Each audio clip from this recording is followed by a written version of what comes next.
Oi, gente, boa noite. Oi, Henrique, o Henrique já chegou. Vamos ver, sempre uma emoção botar as pessoas aqui na live. Aê, boa! Oi, Oi, Gabi, tudo bem? tudo? Me ouve bem? Eu ouço bem, me ouve bem? Eu ouço super bem. Ai, que bom. Boa noite, pessoal. Das pessoas conhecidas aqui, muito obrigada por virem. Muito obrigada, Henrique. Obrigado a você pelo convite. Eu vou então, a gente já são 7 horas, a gente começa pontualmente e tem muita coisa para falar. Esse é um textão, né? Muito legal. A gente vai falar sobre esse texto hoje, mas eu vou primeiro contextualizar o Henrique e o convite. E a mim mesma, né? Eu sou a Gabi, da editora Svarupa, e é uma editora focada em yoga. A gente faz traduções de línguas e de linguagens, então do português, do inglês para o português e da linguagem escrita para a linguagem oral.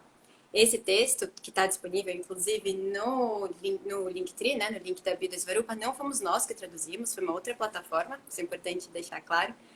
Em geral, somos nós que fazemos essas traduções, mas é um texto do Buda, o Henrique vai explicar melhor pra gente sobre o que o texto fala, mas eu queria contextualizar o Henrique e o convite. O Henrique, ele é antropólogo, ele é tutor do CEP, e eu até tenho que medir um pouco a minha apresentação do Henrique, porque tenho muita vontade de ser muito elogiosa, assim, mais para desenvolver um senso de apreciação mesmo, como é bom poder te ouvir falar com você.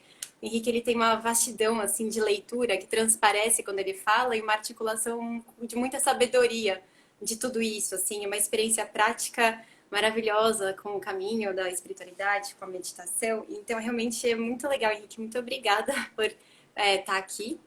E o convite, por que, que a gente está falando desse texto? Qual que foi? Quando fui convidar o Henrique, eu falei, Henrique, eu queria muito te ouvir sobre esse texto.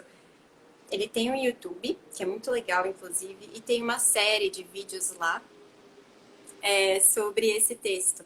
O Henrique já conduziu um estudo sobre esse texto. E e eu, da perspectiva do yoga indiano, que em geral a gente traduz e estuda mais pela Svarupa, achei muito interessante, porque o yoga que em geral a gente pratica nos estúdios, nas academias, tem o corpo como um fim em si mesmo. A gente observa o corpo, a gente contempla o corpo, a gente se preocupa com o alinhamento do corpo e para por aí. Mas e depois? O que a gente faz com isso? Será que a gente pode atingir a iluminação praticando asana? E esse texto vai enfrentar tudo isso. Então é isso, Henrique, muito obrigada por essa contextualização rápida, porque na verdade eu tô aqui para te ouvir e todo mundo também. E é isso. Obrigado, Gabi. Te agradecer pelo convite e agradecer o Pedro também, porque eu acho que, de certo sentido, ele foi uma ponte para isso, né? Isso acontecer.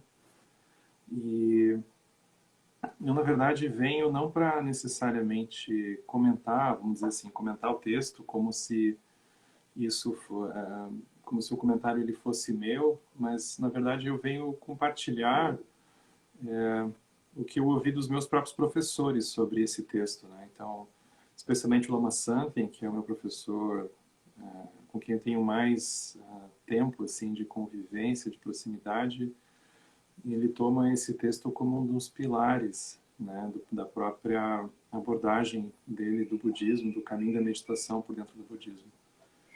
E então muito do que eu vou compartilhar com vocês na verdade, eu vou estar talvez simplesmente repetindo ele, né? E também o Lama Long Wallace, que é um professor querido que eu tenho como um dos meus principais professores, ele também toma esse texto, né? E muitos dos textos que são conhecidos como textos antigos, né? Textos da época do próprio Buda, como textos fundadores, assim, não só da compreensão do budismo como um todo, mas também da meditação e do caminho, né? Então, para mim é sempre uma felicidade voltar a esse texto, porque por os diferentes lados que eu olho, ele está lá sendo uma estrutura, né, um pilar dessa compreensão, né. Então, por um lado, a gente vai estar vendo um texto, né, a gente não vai conseguir passar pelo texto todo, porque a gente não tem esse tempo, e também não é a ideia, né, a ideia, na verdade, é a gente se inspirar em alguns trechos do próprio texto para que a gente possa, em cima disso, ver o que nos serve, né? O que nos faz pensar sobre ele. ele tem, dentre as muitas qualidades dele, essa característica de não ser um texto filosófico, né? Ele não se propõe a ser um texto que nos convide a ficar numa como se fosse apenas numa contemplação cognitiva, intelectual, mas ele é um convite para olhar, para a gente poder, de algum jeito, acessar a experiência que está sendo oferecida ali no texto, né? Então, como nesses textos antigos, né, ele tem sempre essa qualidade oral, né, de ser simplesmente uma transcrição de uma conversa, de um evento que teve lá, então era tudo muito direto, tudo muito simples, né? E então essa é como se fosse a ambientação, né? E tradicionalmente, né, esse texto como Satipatthana, ele é um texto que ele ficou conhecido como um texto que nos oferece a possibilidade de ter um roteiro de meditação. Então, todo mundo que vai se interessar por meditação, pelo como que a gente pode percorrer um caminho por dentro do silêncio, esse texto junto do Anapanasati e o Satipatthana, eles são talvez dois dos mais conhecidos, né? Que é como que a gente pode desenvolver a atenção plena. Então, isso é como se fosse a parte também da ambientação do texto, né? Como é que a gente pode desenvolver a atenção plena?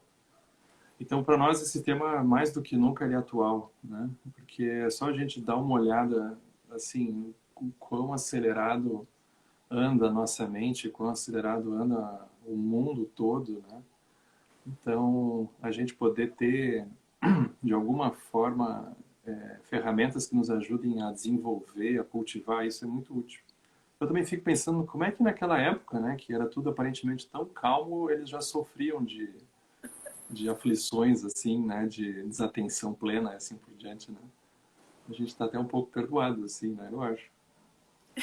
Então, o Buda, ele começa por aí. Mas ele vai fazer um trajeto que é um trajeto que eu acho que aqui no contexto, né, da Svarupa, ele é muito útil, que é o contexto que ele não vai tomar, por exemplo, o desenvolvimento da atenção plena como alguma coisa em si mesma, né? Ou seja, o Buda vai nos convidar a olhar para coisas, para então a gente poder gerar atenção plena. Então ele faz esse trajeto que é um pouco estranho até, né? E ele vai começar pelo corpo. Então, a primeira coisa que o Buda começa a contemplar é o corpo. Como gerar atenção plena no corpo. O tema do corpo é muito importante para nós, né? Especialmente para quem vai... Não especialmente, né? Mas eu acho que todo mundo que se conecta com a yoga, esse tema surge, né? Que é o tema do corpo. Eu imagino que, óbvio que não é uma regra, mas imagino que muitas das pessoas que vão se aproximar do yoga, elas não necessariamente vão se aproximar com uma aspiração de liberação, uma aspiração de iluminação, alguma coisa assim, né? A pessoa talvez queira dar uma melhorada no corpo, né? Começa assim, né? Como é que eu posso me alongar um pouco melhor? Como é que eu posso ter menos dor nas costas e assim por diante, né? E claro, aquilo com certeza se torna um caminho que amplia muito a visão, né? Mas é inevitável que isso vai estar presente de alguma forma, né? E por dentro da contemplação do corpo, o Buda vai introduzir também a contemplação da respiração, né? Que também é alguma coisa para quem faz yoga, mas para cada um que existe, a gente já nasceu, assim, a gente nem lembra quando é que a gente respirou a primeira vez, né? A gente simplesmente vai fazendo isso. E então ele tem essa grande categoria do corpo, né? Que a gente vai olhar aqui alguns trechinhos, né? Na sequência, o Buda começa então a contemplar as sensações. Então, essa parte ela é muito interessante, porque quando ele começa a contemplar as sensações, ele vai nos oferecer quase que um mapa mental, assim, ele vai nos oferecer uma lista de exercícios, né, de itens que a gente poderia contemplar, ligados essas categorias todas, né? Então ele vai falar das sensações, essencialmente as sensações de gostar ou não gostar. como que a gente se relaciona com elas, né? Como é que a gente lida com elas. Aí ele vai falar depois da mente, que é um assunto também que super nos interessa, né? Porque, vamos pensar, a gente começa muitas vezes com abordagem muito focada no corpo e a gente tem uma sensação que a gente, à medida que vai cuidando do corpo, trabalhando o corpo, a gente possa, enfim, ter umas sensações melhores, assim, né? Uma sensação de relaxamento ou uma sensação que a gente fez um exercício, fez um asana, fez uma série, alguma coisa assim, aí a gente se sentiu bem, né? A gente teve uma sensação boa. E a gente aspira que não só o corpo, as sensações, elas possam melhorar, mas que a partir disso, a gente mexendo um pouco no corpo, tendo algumas sensações melhores, que a nossa mente ela também possa mudar um pouco, né? Que ela possa melhorar também, talvez, né? Então o Buda ele também vai oferecer uma reflexão para a gente ali dentro. E aí ele vai por fim contemplar os objetos mentais. Então são 4 categorias assim, né? Eu acho muito interessante essa visão. O budismo ele é muito rico nesse sentido, que tem uma noção muito clara de um percurso, de um caminho, né? Então isso é uma característica, especialmente, eu acho que o budismo tibetano principalmente ele é muito enfático nisso, né? Porque ainda que a gente possa falar sobre liberação, a gente possa falar sobre iluminação, a gente possa falar sobre dimensões muito profundas, é como se a gente sentisse muitas vezes um fosso, né, entre a nossa condiçãozinha, assim, que a gente se pega existindo e isso que a gente fica lendo, que a gente fica pensando, né?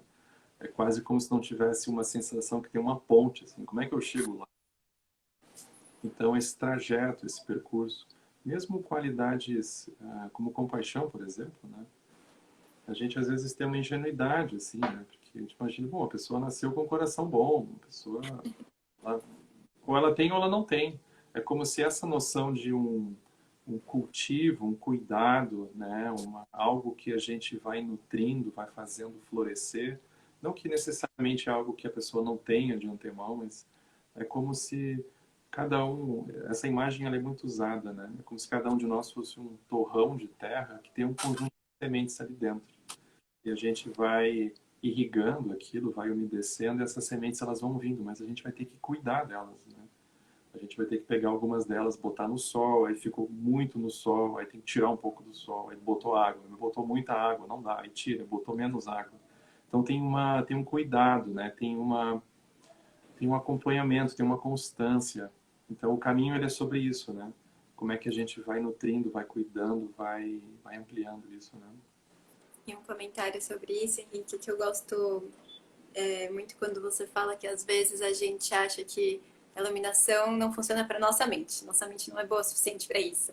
E essa ideia de esse caminho progressivo, né, que esse texto propõe, que acho que vai ficar mais claro ao longo desse nosso papo, começar pelo corpo, às vezes é a porta de entrada para interesses maiores, porque a gente começa pelo corpo, a gente sente esse cheiro de que em algum lugar pode ter alguma coisa que vai trazer algum benefício menos material e mais sutil. A gente fala, não, é por aí. E aí esse caminho progressivo, e aí vai trazendo uma outra luz sobre a nossa própria experiência, assim. Verdade, é bem isso. Então a gente podia ver uns trechinhos do texto, né? Assim, só para a gente poder sentir um pouco como que era esse ambiente, né? Então, diz assim, né? Assim eu ouvi. Isso é uma forma muito bonita, porque alguém teve lá ouvindo isso e teve o cuidado de guardar, memorizar, passar adiante, e isso chegou até a gente, né? Vocês imaginam, isso aqui tem 2.600 anos. Então, mas tinha gente lá que ouviu isso, né? Então, certa ocasião, o Buda estava entre os Kuros, que é um povo daquela época, numa cidade denominada Kamasadama. Lá ele se dirigiu aos monges da seguinte forma: bhikkhus.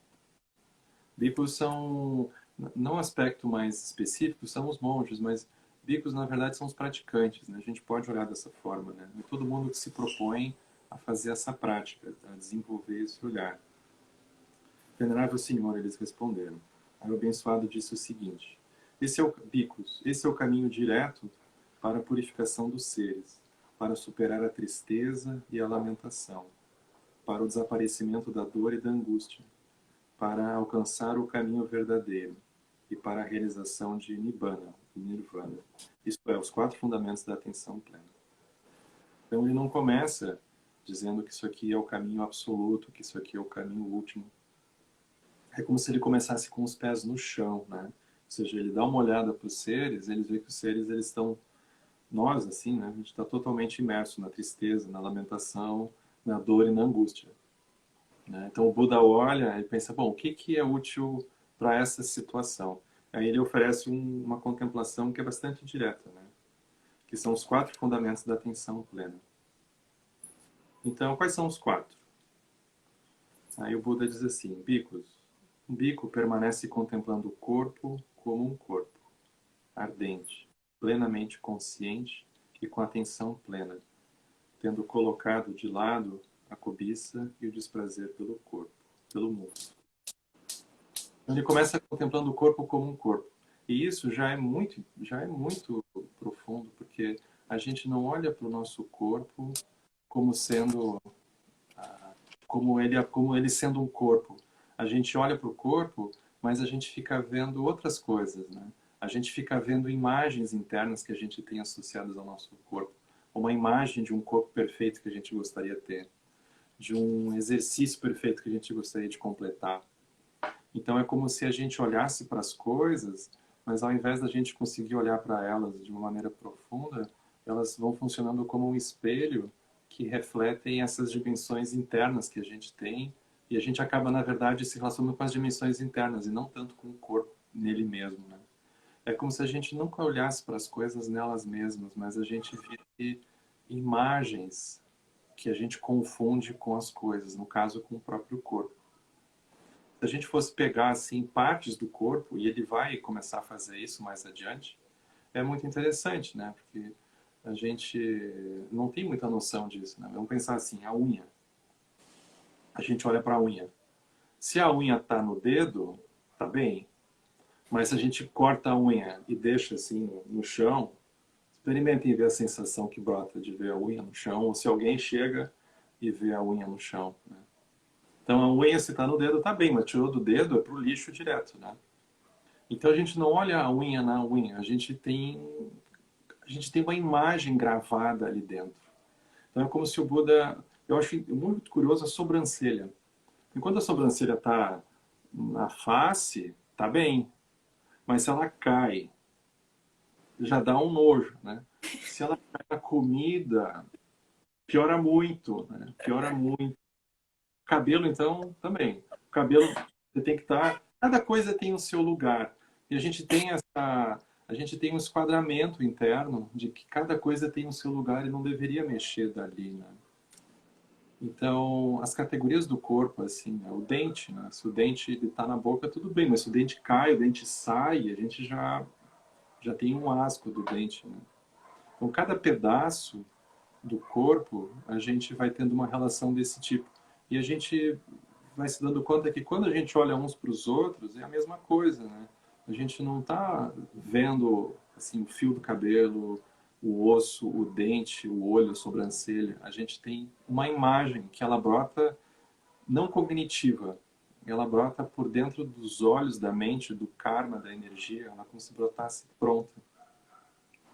Então aqui, quando o Buda convida a gente a olhar o corpo como um corpo, é como se ele convidasse a gente a começar a desenraizar essas estruturas internas que elas funcionam e elas não são necessariamente penetradas pela compreensão teórica. Não é porque a gente pensou a respeito, a gente leu alguma coisa a respeito que a gente consegue desenraizar essas estruturas internas. Então é como se o Buda aos poucos ele vai mostrando que o corpo é como se na linguagem budista o corpo ele guarda o samsara inteiro dentro dele, na forma das sensações, das predisposições kármicas, né, dos medos e das angústias e dos desejos, está tudo escondido no corpo. E é muito curioso porque muitas vezes a gente começa, o caminho, na verdade, olhando sempre para fora, assim, né? A gente olha para o surgimento do universo, a gente fica olhando para os fenômenos externos, mas é difícil a gente se incluir dentro daquilo que a gente está pensando a respeito, do que a gente está contemplando. E aqui as predisposições do corpo também, né? Então é como se a gente tivesse sempre imagens internas do como que o nosso corpo deveria ser, de como que o nosso corpo não deveria ser. A gente olha uns para os outros, então a gente tem uma lista mais ou menos pronta, assim, que a gente fica comparando. E a gente não adianta criticar. É mais ou menos isso que o Buda está dizendo, né? A gente não adianta criticar, como se a gente precisasse olhar de novo e de novo. Né? Como que é ver o corpo como um corpo? Como que é ver um dedo como um dedo? Né? Como é que é ver a mão como mão? Não, e é como se o Buda ele fosse também perdoando, né? Nos ajudando a absolver os corpos de cada um. Porque em nenhum momento ele vai dizer que tem um corpo melhor ou um corpo pior. Tem um corpo que funciona e tem um corpo que não funciona para essa contemplação. Tem um corpo que pode atingir a liberação e tem um corpo que não pode, né? Ele nunca diz isso. Ele diz, veja o corpo como um corpo. Ele não diz que tem um corpo certo e que tem um corpo errado, que tem um corpo que a gente deveria atingir e tem um corpo que a gente deveria evitar. Ele não vai entrar nisso. Então é muito interessante porque é muito radical ao mesmo tempo, né?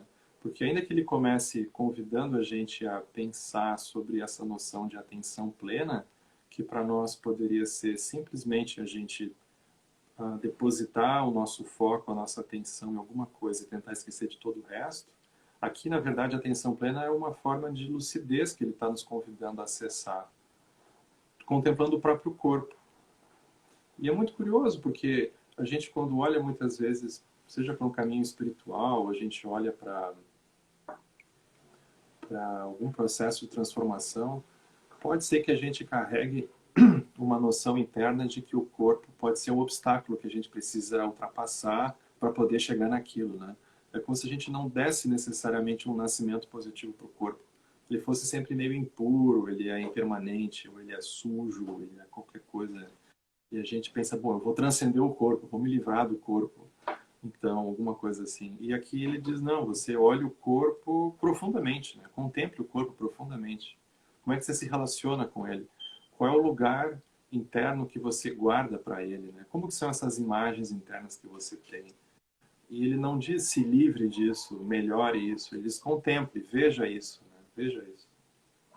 Como se esse processo de olhar de novo, fosse nos colocando num lugar mais amplo, né? Que a gente não precisa mais se preocupar em necessariamente consertar no sentido grosseiro, vamos dizer assim. Eu acho muito bonito quando você fala nesse aspecto da absolvição. Você não precisa mudar nada, não precisa encaminhar, não precisa consertar, não precisa mudar. É só olhar. Eu acho isso muito bonito, muito libertador. Ele aqui, nesse texto, por exemplo, ele, bom, você sente, ele vai dizer assim, ele não diz assim, sente em lótus, né? Nem isso ele diz, Padmasana, né? Ele diz, você sente de preferência com a coluna ereta, então essa parte é importante, porque a gente vai se dando conta que se a gente vai tomar isso aqui como uma prática de contemplação a partir do silêncio, é melhor que a nossa postura esteja mais aprumada, vamos dizer assim, porque o corpo, numa postura de mais estabilidade, beneficia a mente ficar numa posição mais estável, então é mais fácil da gente fazer isso. Mas ele não vai enfatizar muito. É como se o tipo de contemplação que ele está introduzindo aqui, a gente vai precisar fazer, quem tiver essa conexão, fazer ela num espaço mais reservado, assim como da meditação, mas ao mesmo tempo é algo que a gente faz o tempo todo, na verdade, com o corpo quando estiver em relação com qualquer coisa, com qualquer um, com uma comida, com uma pessoa, aí é muito interessante, é importante que a gente seja atravessado pelas situações, porque elas é que vão nos oferecer os objetos de contemplação, né? Então tem uma das passagens mais bonitas, né, dentro da tradição tibetana, que vem por dentro desse grande mestre que se chama Dudjom Limpa, um grande mestre que viveu no final do século XIX, e tem um dos textos, um texto autobiográfico dele, em que ele, tendo reconhecido a natureza primordial da mente, da existência, ele conta que ele estava caminhando assim numa floresta e ele ouviu o rugido de um animal selvagem, como se fosse de um tigre. E naquele momento ele perdeu aquela realização que ele tinha. Por aquele instante, aquilo escapou. E aquilo, ele torna aquilo um objeto de contemplação muito profundo, porque é um momento de familiarização, vamos dizer assim, que ele se dá conta que é necessário, né? Então, é como se a gente muitas vezes tem insights que são verdadeiros, que são genuínos, mas muitas vezes eles vão acontecer em contextos, em situações que são particulares, em que são momentos em que a gente, quando vai olhar retrospectivamente, a gente vê que a gente estava até um pouco protegido de outras coisas, por isso que a visão se abriu, a gente atravessou, mas a gente estava super protegido num certo sentido, né? Aí quando a gente é exposto, aí a gente vai ser desafiado. Então tem esse pedaço do caminho que é bastante grande, que é da gente estar olhando isso em relação, em contato, né, com todas as coisas, né? Então isso é o primeiro pedaço aqui que ele fala, né, que é contemplar o corpo como um corpo. Aí ele diz assim, ardente. Ardente é porque tem uma energia para fazer isso. Tem um interesse vivo em fazer isso acontecer, né? Plenamente consciente e com atenção plena. Então não só tem uma energia intensa para fazer isso, mas tem uma qualidade de atenção que é necessária, ou seja, a gente treinar um pouco a atenção para a gente começar e conseguir ficar um pouco olhando para aquilo, né?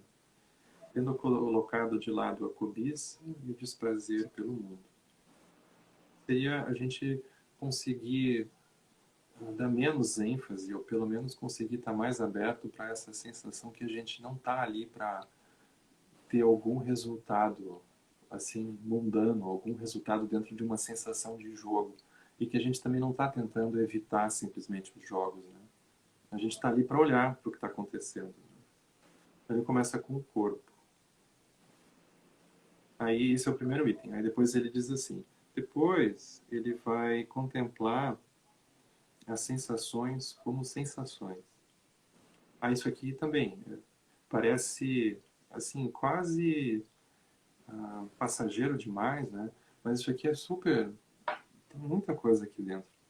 Por exemplo, a gente quando contempla as nossas sensações, cada um de nós tem como se fosse um checklist interno das sensações que a gente gostaria de ter e das que a gente gostaria de evitar. Que se desse tudo certo, com a minha prática, eu me livro dessas sensações, então passo a ter aquelas, né? Então a gente tem uma meta. E é bem provável que tenha uma ampulheta, assim, em algum cantinho da nossa mente, que à medida que o tempo vai passando, a gente vai dando uma olhada e é como se a gente fosse fazendo uma vistoria para ver o quanto daquelas sensações a gente conseguiu já eliminar, né, da nossa vida, da nossa mente.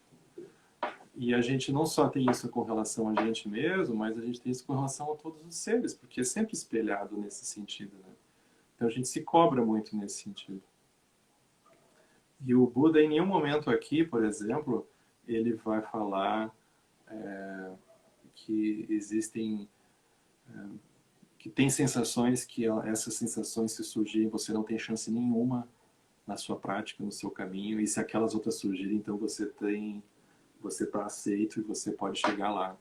Então ele não faz também um critério de sensações que são úteis para o caminho e tem sensações que a gente possa vir a ter, então, que são inúteis ou que são, então a gente está perdido.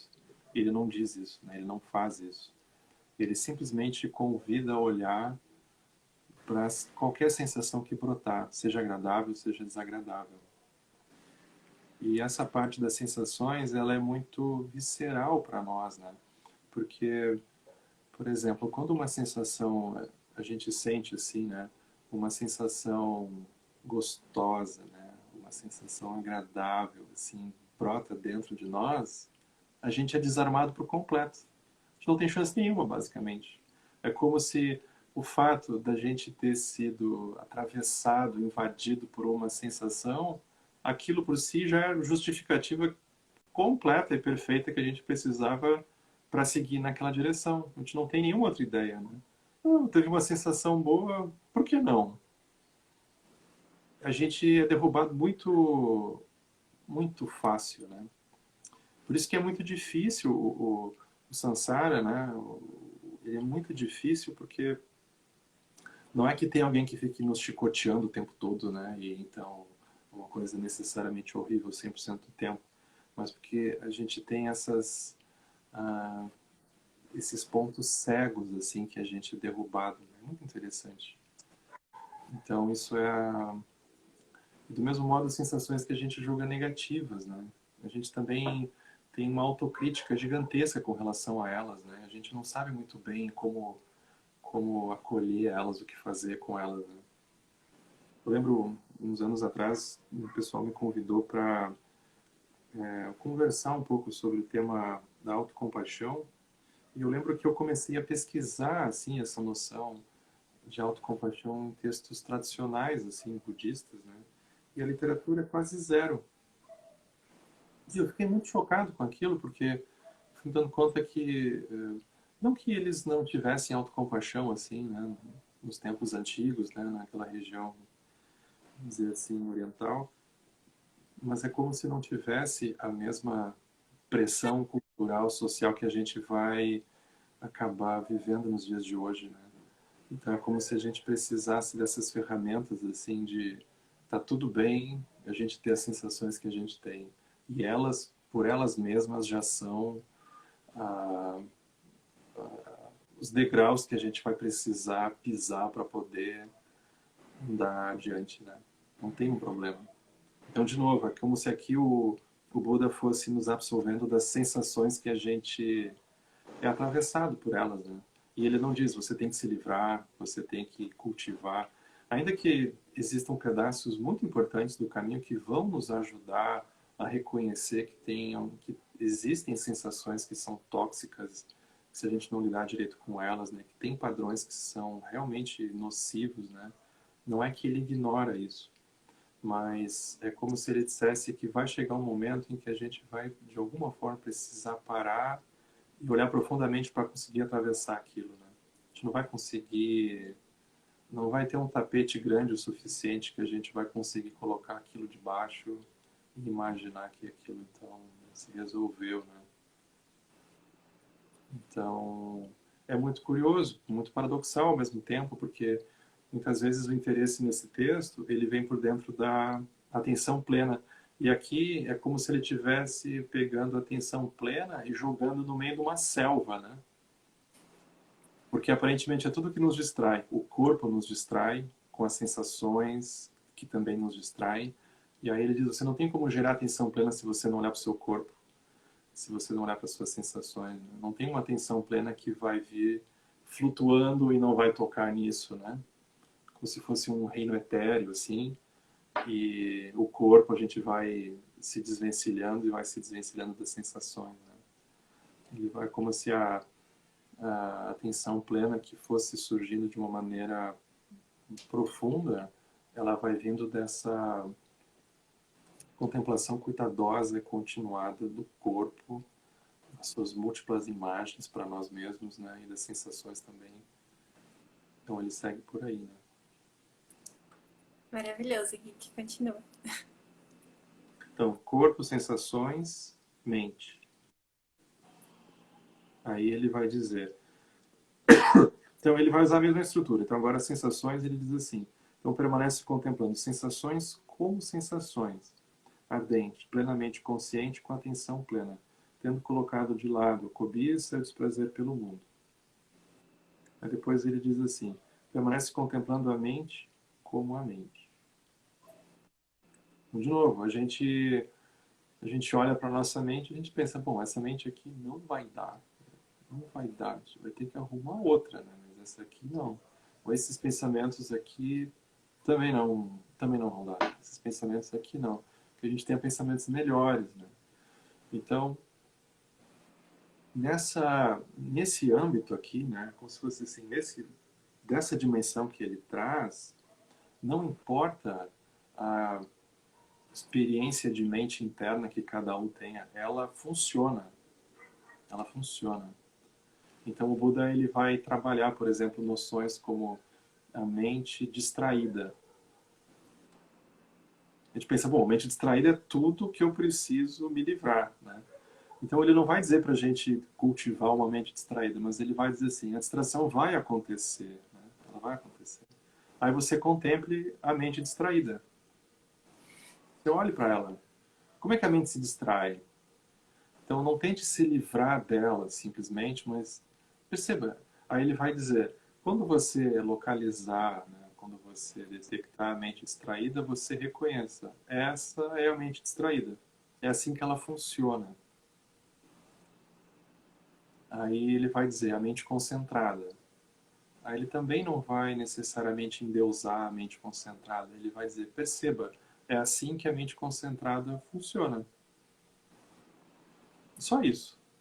Então, o trajeto que ele está nos convidando a fazer não é tanto de alcançar alguma coisa em detrimento da gente ter se afastado de outra, mas é um lugar livre, aberto e profundamente lúcido que reconhece tanto quanto as coisas estão indo bem quanto as coisas estão indo mal. Mas não tem uma escolha. Ele simplesmente diz, olha, está indo tudo bem, você contempla. É assim que é quando tudo está indo bem. Aí está tudo uma desgraça. Ele contempla. Ele diz, contemple. É assim que é quando tudo dá errado. É assim. Bem-vindo. Mas ele não faz um julgamento, ele não nada. Ele só diz, veja, é assim que funciona, é assim que é. Isso é profundamente desafiador para a gente, porque talvez era tudo que a gente não quisesse ouvir, né? A gente quisesse, talvez, alguma coisa que nos desse uma garantia, né? Que a gente não precisasse passar por certas coisas e que aquelas coisas não fossem surgir mais. E como se fosse uma previdência espiritual, assim, né? Uma promessa E, que a gente vai parar de sofrer se a gente fizer alguma coisa, né? e não tem, a gente não tem essa garantia, né? Exato. Mas, enfim, isso serve tanto para a mente quanto para aquilo que acontecer dentro da mente, que ele vai chamar dos objetos mentais, né? Então, para a própria sensação interna de mente que cada um tenha, quanto também para tudo aquilo que a pessoa julga como sendo a sua mente, né? Ela contempla, bom, é assim que é essa mente. Isso nos ajuda também, por incrível que pareça, a gerar uma sensação de proximidade uns com os outros, né? Porque quando a gente vai vendo, bom, é assim que a mente distraída funciona, é assim que uma sensação prazerosa funciona, é assim que uma sensação desagradável funciona, e assim por diante, a gente vai, se a gente levanta um pouco a cabeça e dá uma olhada, é assim com todo mundo. Gato, cachorro, inclusive, com todo mundo. Todos os seres, né? Aí a gente vai vendo como que essa qualidade praticamente impessoal das experiências, né? Porque elas acontecem por dentro da gente de um jeito tão íntimo, né? E por vezes tão visceral que a gente tem a plena certeza de que aquilo é só comigo. Mas na verdade, quando a gente começa a ver desse lugar que a gente não está nem tentando agarrar, nem tentando se livrar, que também é uma forma de se agarrar, mas a gente está contemplando como que aquilo surge, existe, cessa, né? Como que aquilo tem, como que aquilo ganha a cara que aquilo acabou aparecendo para mim. Aí a gente vai vendo que a gente vai se identificando com o Buda, vai se identificando com todo mundo, na verdade, né? A gente vai vendo que a gente é muito mais parecido do que a gente imagina, do que a gente pode imaginar, né? Então essa sensação ela vai surgindo de um jeito quase que natural, só pelo fato da gente manter a continuidade desse olhar, né? Desse olhar. Então, isso é como se fosse, para quem for navegar dentro do texto, né, isso é como se fosse os quatro, são os quatro pontos principais, né?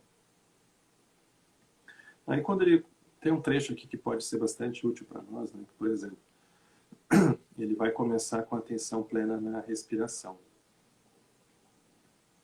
que é como se fosse uma janela que ele abre para contemplar o corpo. Então, por onde que a gente pode começar? Né? Então, ele diz assim, e como, bicos, ou seja, nós, praticantes, né? Como que um bico permanece contemplando um corpo como um corpo? Né? Como é que a gente começa isso?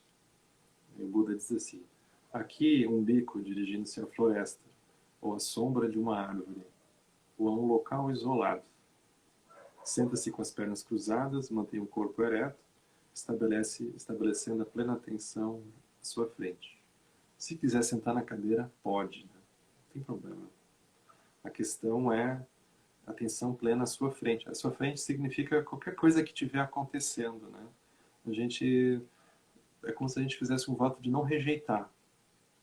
Atenção plena à sua frente, o que quer que esteja acontecendo.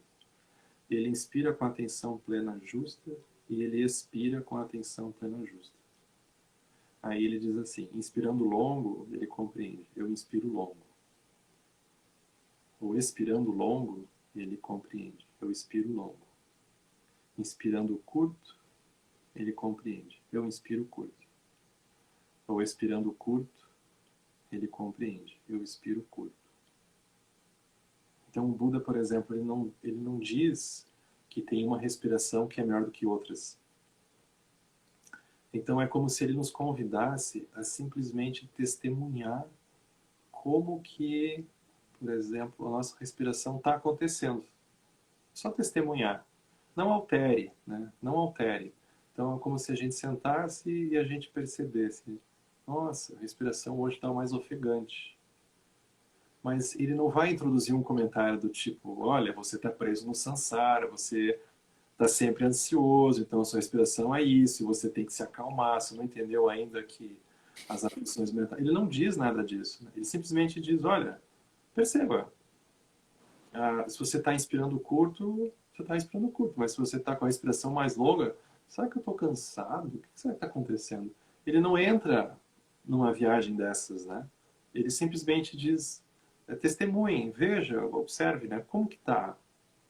E ele também não diz, olha, se você quer atingir a iluminação, se você quer ser uma pessoa melhor, o ideal seria que a sua respiração fosse mais longa do que curta, ou vice-versa. Ele também não diz isso, né? Então ele não diz que a gente precisa alterar a experiência que a gente estiver tendo. A experiência que a gente estiver tendo, ela já funciona, né? Então ele diz, veja, perceba como que tá. Tá curta, tá longa. E aí é simplesmente testemunhar, reconhecer, né? Que coisa incrível, né? Assim. Henrique, deixa eu te fazer uma pergunta. Quando a gente senta para observar a respiração acontecendo e a gente tem esse voto de não alterar, voto de não rejeitar e aceitar ela como ela estiver, a gente também começa a se deparar com essa nossa tendência justamente de alterar, porque o que a gente pode controlar, a gente busca lá e mexer e consertar. Então também, para melhorar, mesmo que seja de uma forma muito inconsciente, tentar adequar um padrão que a gente considera melhor por algum motivo. Algum comentário sobre isso? Algum antídoto? É como se o desafio para a gente, né, ele fosse sempre a gente permitir que a respiração aconteça por ela mesma e a gente tente não atrapalhar. Então, ela vai naturalmente encontrar o ritmo natural dela, se a gente permitir desse jeito, né? Então aqui é como se fosse é quase um desafio da gente sair de cena um pouco, de não controlar a respiração, mas deixar que ela ganhe, ela assuma, vamos dizer assim, o protagonismo do jeito que ela achar que ela tiver que acontecer. Ou seja, é muito provável que ela...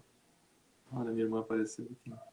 É muito provável que ela vá assumir o ritmo natural, vamos dizer assim. Mas a gente não tenta controlar isso, né? Como será que é o ritmo natural? Quantos ciclos por minuto ou por segundo? Não, ele não diz isso, né? Ele simplesmente permita isso. O Lama Alan Wallace, ele traz muito essa lembrança, né, de permitir a respiração assumir o seu ritmo natural. Isso é uma dica muito preciosa para nós, né? Deixar com que a respiração assuma o ritmo natural, né? Um desafio, né? Então, é como se fosse mais nessa direção, né? Então, isso é como se fosse um efeito indireto da gente reconhecer, né? Então, é como se a gente fosse assumindo um lugar mais amplo em que isso vai acontecendo no seu próprio tempo. A gente não vai controlar, mas a gente vai permitindo que isso vá acontecendo, vamos dizer assim. Mais nesse sentido, né? Então ele vai falar, né? Ele vai falar na sequência aqui, né? Então ele treina dessa forma: eu inspiro experienciando todo o corpo da respiração. E eu expiro, eu exalo, experienciando todo o corpo da respiração. A respiração é algo que a gente tem uma intimidade muito grande, porque não só é o que nos mantém vivos, né? Mas os nossos karmas, vamos dizer assim, as nossas estruturas internas navegam por dentro da respiração, né? A gente vê a nossa respiração sendo moldada pelas nossas emoções, pelos lugares estreitos que a gente se vê. Então tem uma influência muito direta, muito íntima, né? E ao mesmo tempo é alguma coisa profundamente simples, né? Porque já está acontecendo, a gente nem é tão óbvio que a gente nem lembra, na verdade, né? É tão parte de nós que a gente nem lembra de parar para olhar, né? Então aqui ele ele convida a gente a fazer esse exercício, né? Então aqui é com relação à respiração, né? Aí tem várias, para quem for seguir o texto, tem trechos muito bonitos assim, porque ele vai nos convidar, é quase uma aula de anatomia, né?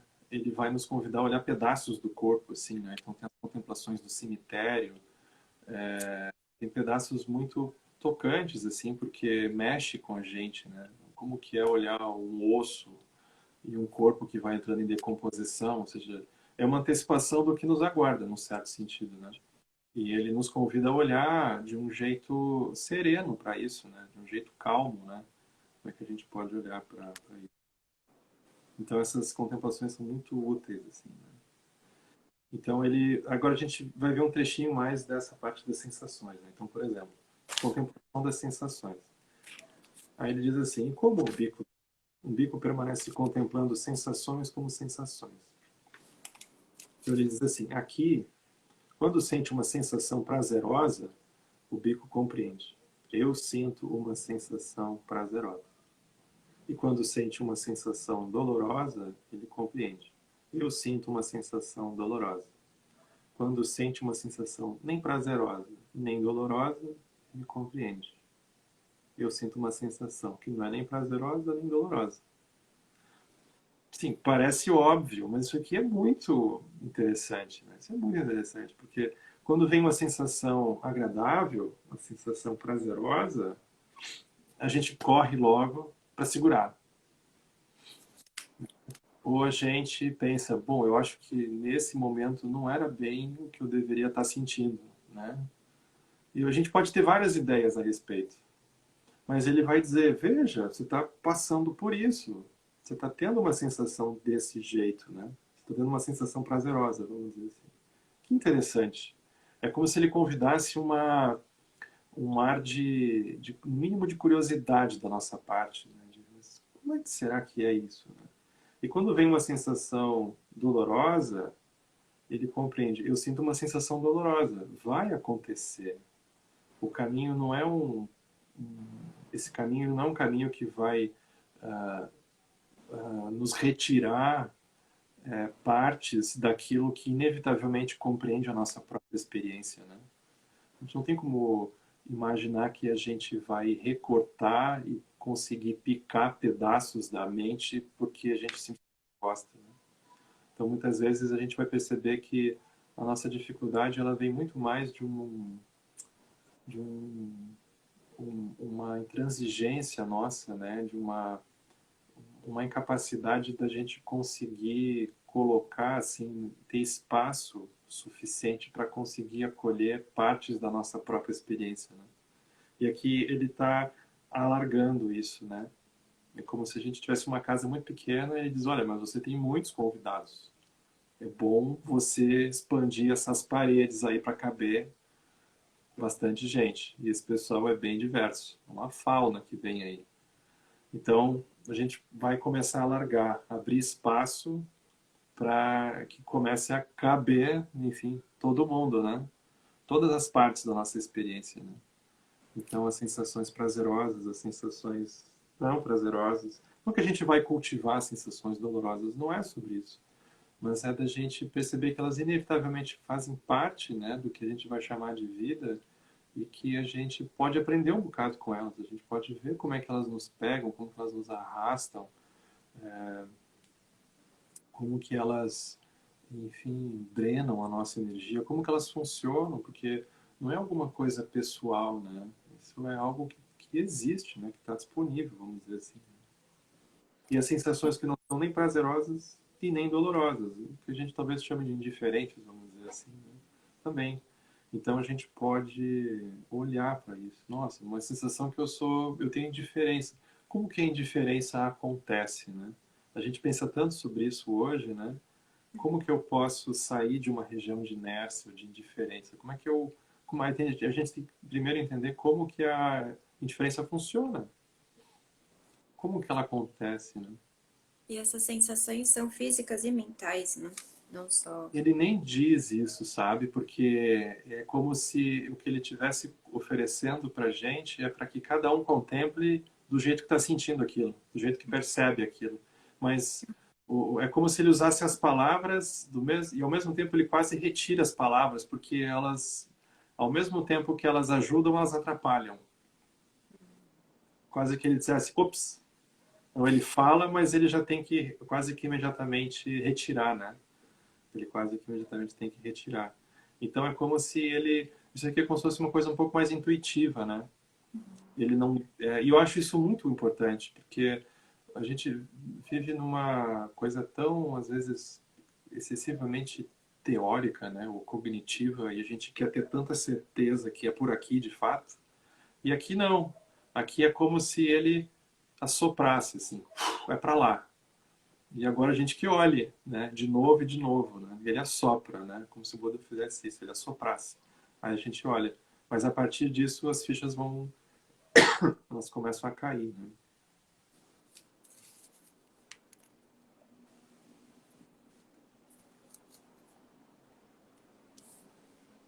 Aí vem a mente. O bico, o zumbico permanece contemplando a mente como mente. Aí ele diz, aqui o bico compreende a mente afetada pelo desejo como a mente afetada pelo desejo.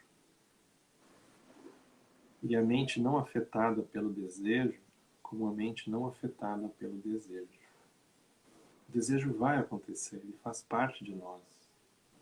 Então ele vai dizer, o bico compreende a mente afetada pelo desejo. Então aproveite, o desejo apareceu, aproveite para ver como é que ele funciona. Então ele não critica, né? Oh, você está com desejo ainda, você não tem chance nenhuma, então. Ele não faz nenhum comentário, ele diz aproveite para olhar. Né? Isso é muito Vajrayana, no certo sentido, né? Embora venha de uma interpretação considerada muitas vezes como introdutória, né? Mas é muito profundo. A mente afetada pelo desejo, e a mente que não é afetada pelo desejo, como a mente que não é afetada pelo desejo.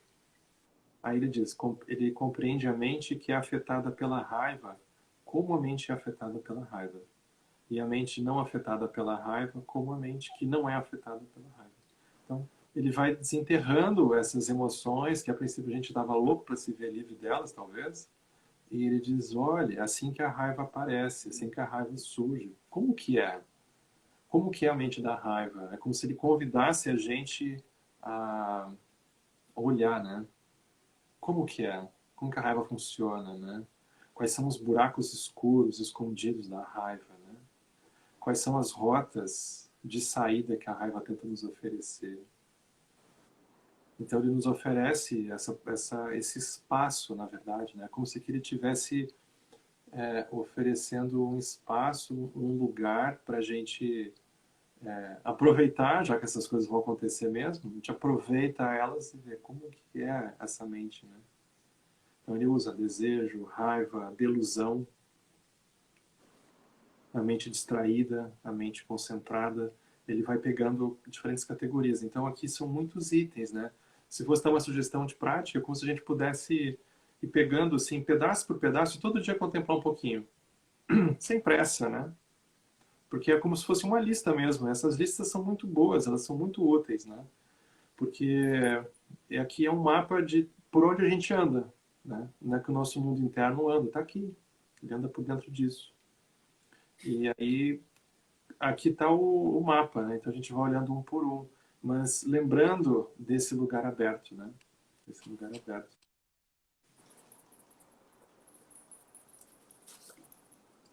E é isso, né? A gente está quase já encerrando aqui, né? O texto ele segue esse mesmo percurso, né? E aí, como a Gabi comentou, né? O texto é um texto aberto, um texto está disponível, né? Quem tiver interesse pode mergulhar nisso. Esse site que se chama Acesso ao Insight é maravilhoso. Ele tem um conjunto de tesouros, assim, né? De ensinamentos transcritos, né? Guardados do Buda, né? Ensinamentos maravilhosos, assim. Então aqui é realmente um tesouro, assim, esse Henrique, site. eu queria, sem querer dar spoiler do texto também, eu só compartilhar o último trecho. Eu estava estudando esse texto para a gente conversar e o último parágrafo eu achei muito bonito, me pegou muito. Então, se eu puder só ler rapidinho para deixar as pessoas com mais vontade de ler. A conclusão? Não. Na conclusão, o ponto 47. Eu achei muito bonito, porque ele vai seguindo essa estrutura o texto inteiro, aí no finalzinho ele fala: assim foi em referência a isto que foi dito. Bicos, este é o caminho direto para a purificação dos seres, para superar a tristeza e a lamentação, para o desaparecimento da dor e da angústia, para alcançar o caminho verdadeiro, para a realização dos 4 fundamentos da atenção plena. E eu achei isso muito bonito. É um paradoxo, né? Aparentemente, para nós, que o caminho para a purificação, superar a tristeza, a lamentação, a dor, a angústia, o caminho verdadeiro, vamos dizer assim, né? É justamente olhar para tudo aquilo que a gente talvez não quisesse olhar, né? Então, como olhar? Que lugar que eu olho, né? Como que eu olho de novo? Então, ele oferece essa... É como se ele abençoasse a nossa experiência de vida e de mundo como um caminho possível que a gente pode iluminar, né? Muito bonito isso. É muito bonito. Obrigado. Sim. Henrique, muito obrigada. Foi maravilhoso. Podia ficar aqui sempre. Foi muito bom. Muito Obrigado, obrigada. obrigado o convite, obrigado o trabalho de vocês, né? Eu acho que tem muito a ver com a proposta, eu acho que da Svarupa, né? De como que vocês têm abordado a relação com o yoga, com os textos que vocês têm escolhido traduzir e publicar, né? Sim, com certeza. Muito Espero que essa próximo, seja a primeira de muitas. com certeza, com certeza. Muito obrigada. Muito obrigada a você, muito obrigada ao Pedro pela ponte. E é isso, a gente segue falando. Muito obrigada, Henrique. Vai ficar Obrigado, salvo. Gabi. Obrigado a Muito todo mundo obrigada. também. Obrigado. Sim, obrigada a todos. Muito Beijão, obrigada. a gente se vê. Sim, beijo grande. Tchau, tchau, gente. Muito obrigada. Obrigado.